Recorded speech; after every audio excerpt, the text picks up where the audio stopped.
Hi, Coleman here, talking to you from my desk.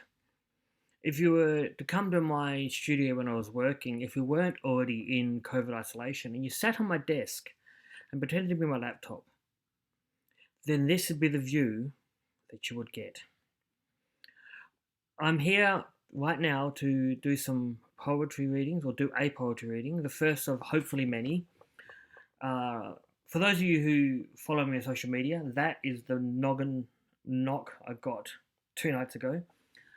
If you're wondering what that spot is on my head, it's time for a poetry reading. I thought I'd read from Australian Poetry Journal, Volume 7, Number 1, with the Destiny Deacon photo on the cover.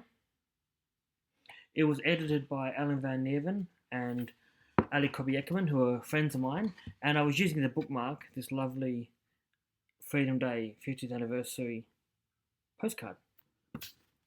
This poem is called Strawberry Juice. My page is spotted with strawberry juice. They were plump, pink, crisp, surprisingly juicy. The juice stained anemic on the page, fading pale like my family's skin. No solid stain like blood these. To blood stains they'd be weak, soft, faint, vanilla. When they dry, they'll dry brown. I'm not no use to writing on paper. I forget how it stains, how indelible marks on the paper are. So unlike a screen. No matter what sticks to a screen, you can just wipe it off. I'd forgotten how, if you are paper, even the cleanest hands leave a mark. They kept records, the whites, in ink on paper all those years ago, long before computers existed. The paper was fragile as the lives whose endings they recorded. The paper was fragile. The words were not. Screens are hard, glass, cold, breakable but not terrible, durable in their glassy way. Splash them, drip strawberry juice on them, and there's a chance of salvation. A chance to not harm if you wipe it off. Bloodstains do not stay on the screen. Imagine if, when they got permission to kill, it was by email. So easy to delete. They did it on paper. They killed on paper before they did it with guns, horses, poison.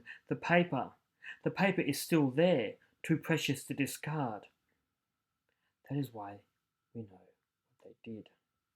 Our lives, our deaths were recorded on paper, and on paper they soaked in like strawberry juice soaks in. You cannot remove it and leave your precious paper intact. Clean, white paper. On black paper, it'll just soak in, like institutional trauma, like generational trauma, and disappear. No stain would show, yet the stain is still there. You can write on black paper, but you cannot read it. My page is stained with strawberry juice, and I like strawberries, simultaneously sweet and tart. My page is stained with scrawls of ink, my scrawls, black ink. I've tattooed the paper. Notice how the black of the ink covers over the white paper. Notice how the white page is empty. Notice how paper covers rock, covers my country, my people are one. Notice how easily paper tears. I'm eating all the strawberries. I have no guilt. I like strawberries, although they are white fella fruit. Although they're grown on stolen land. You like strawberries. White fella, him likes strawberries, even when they're grown on stolen land. I'm certain they were grown on stolen land. The blood, the death, you'd think it would make the fruit bitter. Sweet fruit from bitter soil. Sweet fruit from bitter soil. Tart fruit from bitter soil. I wrote that poem at one of the first ever writing workshops I went to. Strangely, unlike many people, I went to my first writing workshop after I'd got my first publishing deal. So that was Strawberry Juice. If you subscribe, you'll get informed if I put any more videos online. Thank you very much for watching. Bye. I'm cutting back in even though I just said goodbye because I forgot to mention my t-shirt of the day is this one. for those who've seen me tour before, I have a really nice collection of t-shirts. I suppose we get to see a different one every time we record. Catch you later.